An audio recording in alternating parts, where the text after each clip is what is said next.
Salut tout le monde, aujourd'hui nous allons faire des feuilletés au fromage. Alors pour faire des feuilletés au fromage, il faut de la pâte feuilletée. Celle-ci je l'ai faite ce matin. Si vous n'avez pas envie de la faire vous-même, je vous conseille d'aller voir votre boulanger. Il devrait pouvoir vous en vendre de bonne qualité. La laissez pas traîner dehors, hein. Laissez-la toujours au frigo. Ensuite, il vous faudra une sauce Mornay. Donc la sauce Mornay, c'est une béchamel dans laquelle on a mis du gruyère et des jaunes d'œufs. Cette sauce existe en deux versions. Vous avez la version pour gratiner par exemple du poisson ou de l'épinard ou peu importe ce que vous allez gratiner. Là, ça sera une version qui sera plus liquide. Hein. Donc vous mettez pour un demi-litre de lait, vous mettez 40 g de beurre, 40 g de farine pour le roux. Ça suffira. Là, il me faut une version pour farcir. Donc, pour un demi-litre de lait, je vais mettre 80 g de farine, 80 g de beurre. Je vais y mettre 160 g de gruyère râpée fin. En assaisonnement, il y aura du sel, du poivre et de la noix de muscade. Et je finirai la sauce avec 2 jaunes d'œufs. Ensuite, il vous faudra un autre jaune d'œuf pour façonner les feuilletés. Voilà, je vais vous montrer comment faire tout ça. A tout de suite.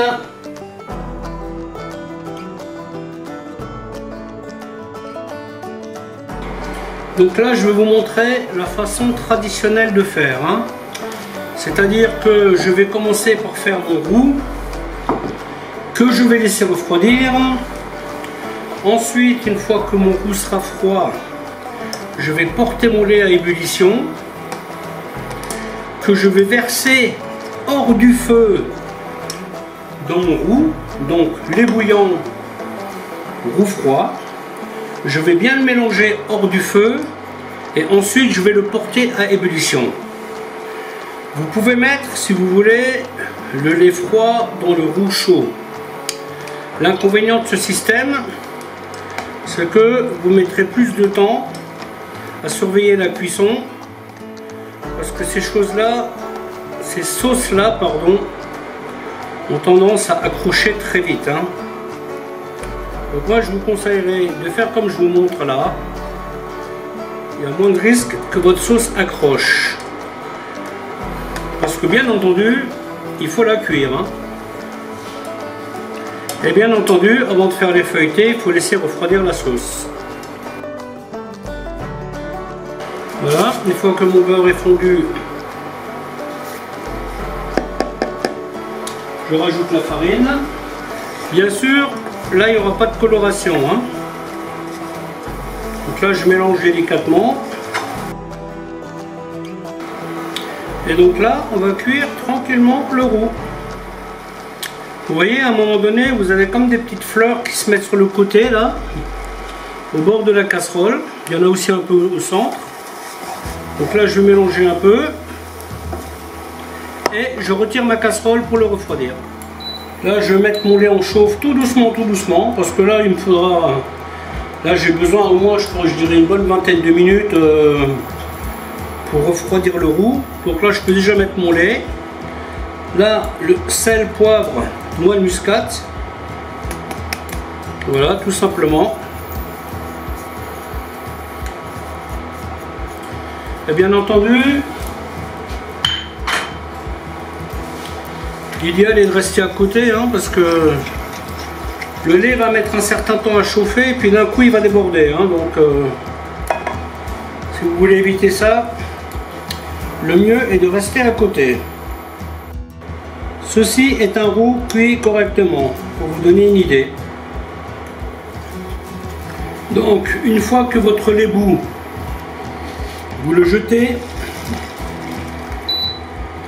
une fois sur le roux. Ensuite, hors du feu, vous allez mélanger. Vous voyez ? Vous arrangez pour avoir une consistance homogène. Hein.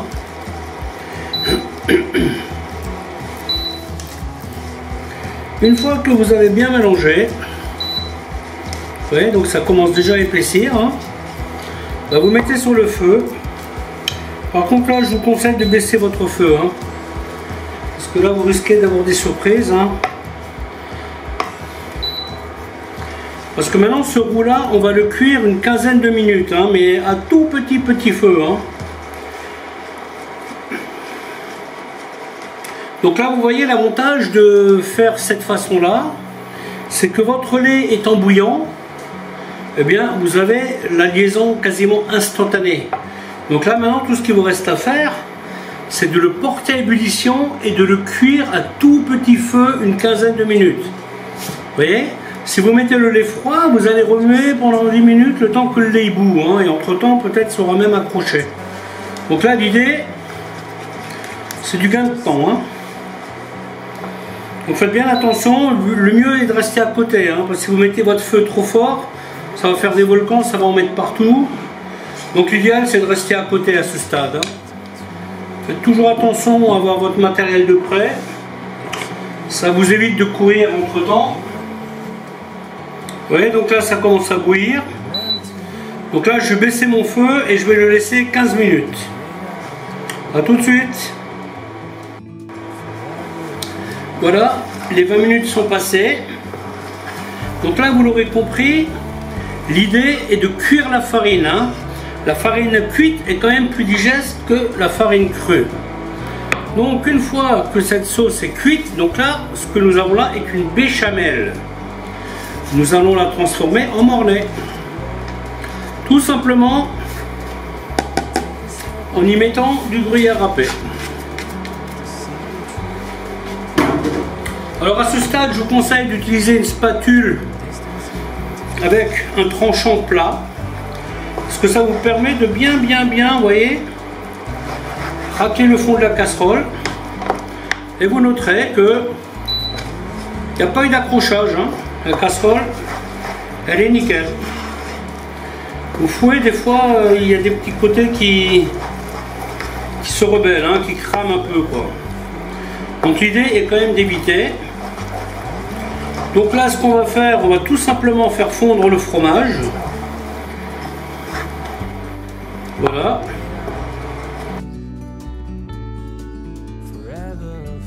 Bon, ça peut vous faire une chouette petite entrée. Ça peut vous faire un plat. Vous voyez, par exemple, vous faites ça avec une belle salade. En été, ça passe bien. Ou alors, quand vous êtes invité à un apéro, bah, vous faites ça, hein, en miniature. Bon là, normalement, je devrais réussir à faire plusieurs formes que je vais vous montrer, hein.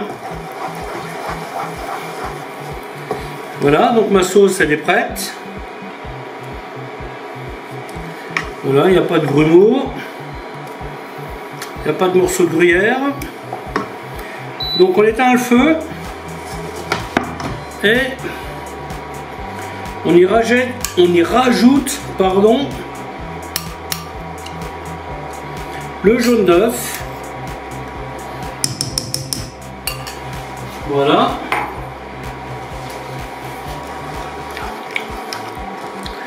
On mélange et on laisse refroidir. Tout simplement. A tout de suite. Donc le moment est venu de terminer. Enfin terminer. De former les feuilletés. Donc là j'ai à peu près 500 g de pâte, hein.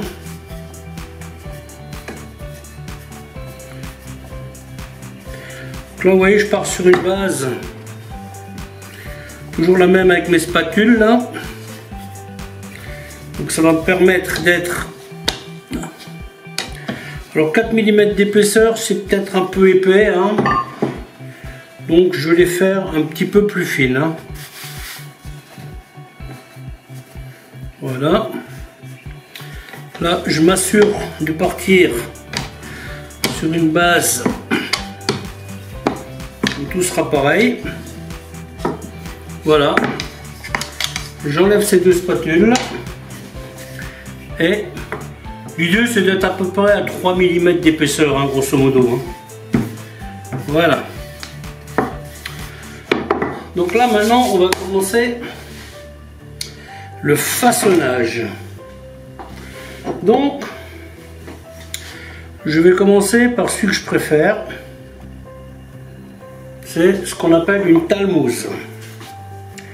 Alors la talmouze, le nom complet c'est talmouze en tricorne. Vous comprendrez pourquoi après. Voilà, donc ça je vais mettre de côté. Et les parures, toujours faire bien attention de ne pas les plier. Une fois que vous avez fait ça, vous mettez de la dorure. Alors pareil, la dorure, hein, évitez d'en mettre sur les bords, hein, comme d'hab. Hein. Alors la talmouze, c'est un truc, vous pouvez le faire facilement en entrée, hein, ou même un plat, hein, en été, avec une belle salade. C'est des trucs un peu assez sympas, on peut dire. Hein. Voilà, ensuite, ben, je vais mettre une petite noix de sauce mornay froide. Je vais vous en faire une autre parce que là, sur ce coup-là, j'ai un petit peu bugué, comme vous avez pu le remarquer. Vous voyez, ensuite, l'idée, vous prenez une pince à tarte. Et là, ça vous permet de bien fermer. Dorure, voilà, sans exagérer. Hein. Ensuite, vous mettez le fromage au milieu. Il faut faire attention de ne pas en mettre trop, hein, parce que ça a l'air grand, mais ça n'est pas tant que ça. Donc ensuite, l'idée, vous voyez, c'est de faire 3 plis, vous voyez, hein,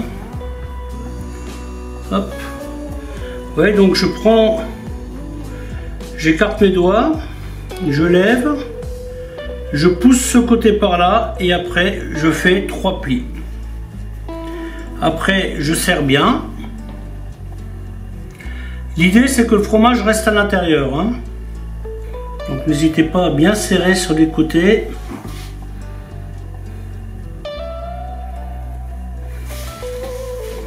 Ensuite, comme d'hab, la dorure. Bien sûr, on n'en met pas sur les tranches. Donc ça, je vais faire reposer un peu au frigo, hein, avant de les mettre à cuire. Comme ça, ça va être un peu, voilà, ça a le temps de bien se coller, quoi. Ensuite, pareil avec une pince à tarte. Voilà. Et ça vous permet de bien serrer. Bien entendu,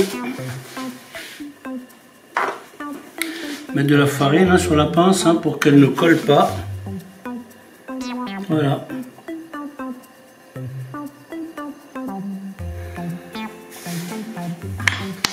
Après, vous pouvez utiliser une fourchette. Vous voyez, vous mettez une petite déco comme ça sur le côté, un petit quadrillage. Et ça vous prendra pas beaucoup de temps. Et ça va être joli. Donc ça, on va dire que c'est le format le plus compliqué. Ça y est, il est fait. Ensuite, nous allons passer à un format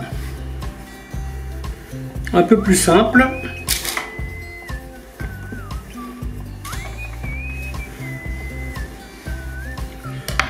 Faites toujours bien attention, vous voyez, la pâte, vous la pliez proprement. Ne faites pas des boules. Ça vous permettra de continuer de l'utiliser. Ensuite, voilà, vous voyez, j'étale un tout petit peu encore.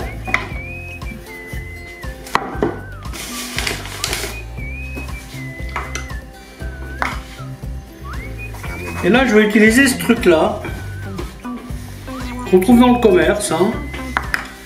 C'est assez pratique. Faites comme ça, vous voyez, Hop.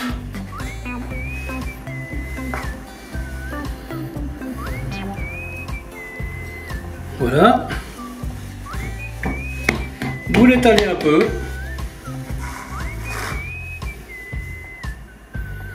Vous le posez dans le moule.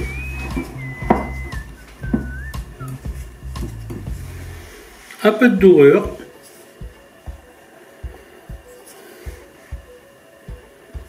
Donc ce truc là vous permet de gagner un peu de temps quand même. Hein. Ensuite, là on n'en met pas beaucoup, vous voyez, il faut être assez... si vous en mettez trop. Et après tout simplement vous fermez. Vous pressez. Et vous avez votre joli petit feuilleté. Voilà. Alors ensuite toujours pareil. Hein. Avec le couteau vous chiquetez.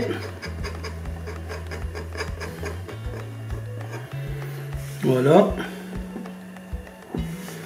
Et ensuite, dorure. Et ensuite,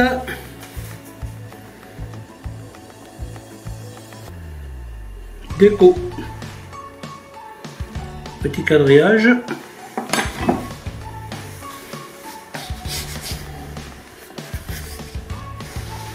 Et on met sur la plaque.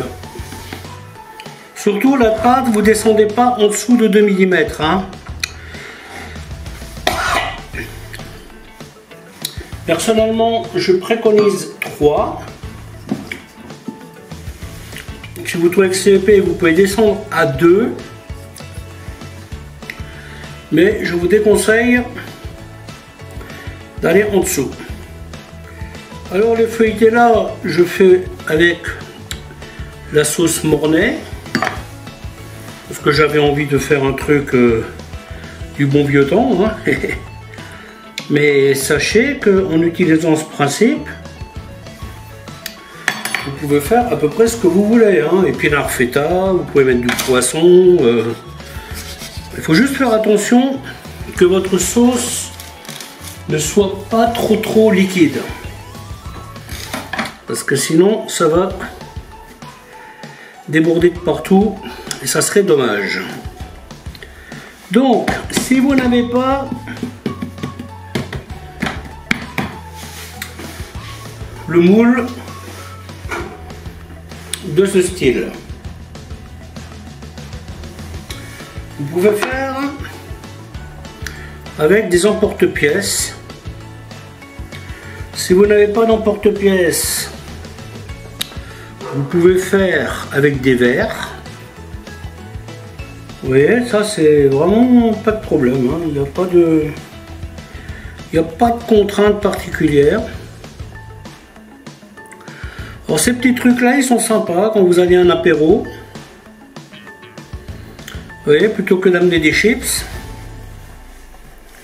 vous allez chez votre boulanger, vous lui demandez un petit peu de pâte feuilletée.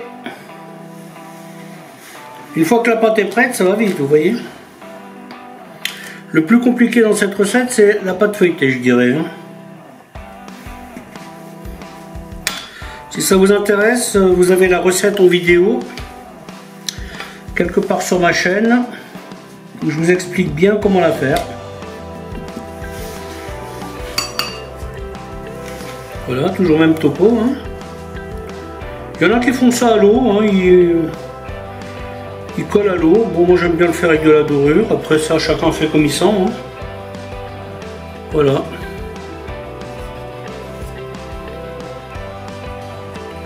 Là, vous pouvez laisser libre cours à votre imagination. Hein.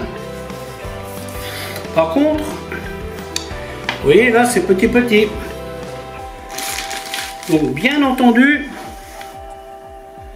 on va mettre pas. Oh, là, j'ai déjà trop là. Là, il faut vraiment mettre peu.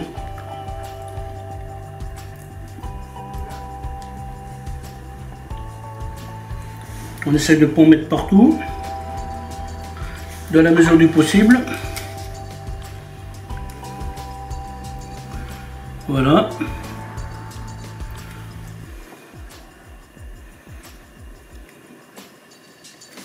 Voilà.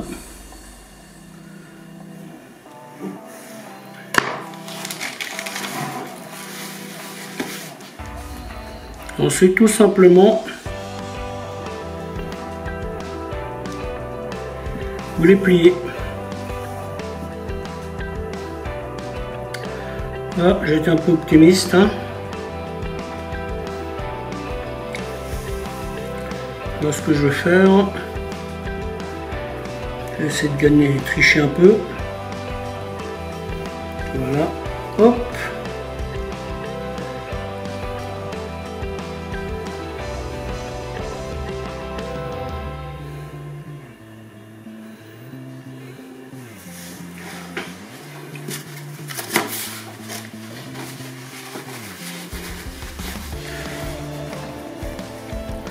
L'inconvénient avec cette sauce, c'est qu'on a tendance à en avoir plein les doigts. C'est pas la peine. Là, je vais en enlever un peu.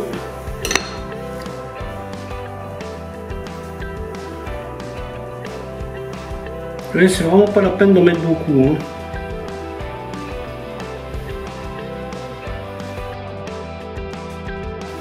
Hein. Et voilà, vous avez les petits apéros. Ouais, là par exemple vous pourriez mettre une rondelle de knack avec un peu de sauce ou un escargot avec un peu de beurre d'ail. C'est des petits trucs sympas ça. Hein. Donc là je vais partir sur quelque chose d'un tout petit peu plus épais. Voilà, donc 4 mm. Là on sera aussi dans la rubrique apéritif, mais en forme de miniature. Donc là je suis 4 mm d'épaisseur. Voilà, donc là je vais faire des ronds. Ensuite vous appuyez au centre. Ouais, donc par contre mettez un peu de farine sur vos doigts parce que ça c'est le genre de truc qui a tendance à coller. L'idée c'est de faire un petit réceptacle, on va dire. Hein. Ensuite, avec une petite cuillère, vous mettez une petite boule de fromage à l'intérieur. Et ensuite, vous prenez tout petit peu de fromage râpé et vous mettez par-dessus. Vous voyez là, ça nous fait déjà quelques petites formes plutôt sympathiques. Alors, je vais vous montrer une variante que je fais assez souvent. Faut avoir peur d'appuyer, mais en même temps, faut pas traverser. Hein. Si vous voyez la table à travers la pâte, c'est que c'est pas bon. Hein. Oui, et si vous reste de la sauce mornaise, ce qui va être mon cas, et bien tout simplement, vous allez y rajouter un peu de crème ou un peu de lait, comme vous voulez. Et vous pouvez faire un plat avec, hein, un gratin de légumes, un gratin de poisson, il n'y a pas de limite. Hein. Ouais, donc le même principe. Hein. Alors, quand vous en faites beaucoup, évidemment, hein, vous les mettez directement, ouais, vous mettez vos ronds sur la plaque et vous les finissez sur la plaque. Hein. Voilà, et là vous avez des mini pizzas. Donc là vous pourriez mettre un petit quart d'olive, vous voyez, vous pourriez mettre des choses sympas. Un peu de thon même, ça le fait. Je vais voir si j'arrive à faire ça. Format ravioli. Ouais, donc faut pas en mettre trop. Hein. Ouais, ça reste des moules en plastique. Hein. Faut pas espérer un résultat. Ça reste des gadgets. Hein.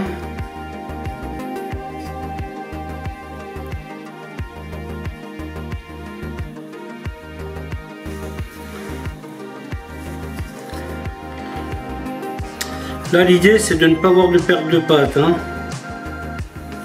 En général, quand je fais ce genre de travail avec de la pâte feuilletée, je termine les parures de pâte en faisant des palmiers. 500 g de pâte feuilletée. Un petit peu plus, hein, ça peut être 600, mais voilà ce que vous pouvez faire en fait.